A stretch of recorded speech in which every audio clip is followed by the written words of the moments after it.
Hi అండి. Piping అనేది చాలా నీట్‌గా కనిపించాలంటే మీరు ఖచ్చితంగా కుట్టిన తర్వాత ఐరన్ చేసుకోవాలండి.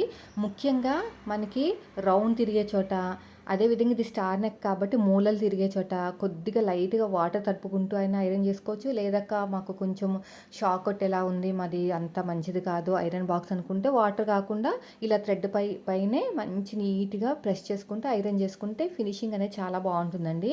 మీరు ఎంత బాగా కుట్టినా కూడా ఇలా పైకెత్తినట్టు వస్తా ఉంటదనమాట. మీరు సాగదీయట్లేదు, అలా అని చెప్పేసి ఇష్టం వచ్చినట్టు కుట్టట్లేదు. అయినా సరే పైకెత్తినట్టు వచ్చిందంటే మీరు ఐరన్ చేయక. బొటిక్‌లో అలాగే చేస్తారండి. ప్రతి పార్ట్ ఐరన్ చేయటం వల్ల మనకి చూడగానే లుక్ అనేది వావ్ అనేటట్టు ఉంటదనమాట. కానీ మన ఇంట్లో కుట్టే వాళ్ళకి ఐరన్ చేసి అవన్నీ కుట్టేసరికి చాలా మనకి టైం వేస్ట్ అవుతది. మనకిచ్చే డబ్బులకి సెట్ కాదని మనం కుట్టము. కానీ అట్‌లీస్ట్ ఇక్కడ పైపింగ్ చోట ఐరన్ చేస్తే సరిపోతది. ఫినిషింగ్ అనేది చాలా మంచి లుక్ వస్తదండి. ఇన్విజిబుల్ ఏసాను. ఈ వీడియో నచ్చితే మాత్రం లైక్ చేయండి. లింక్ ఉంది కింద చూడండి.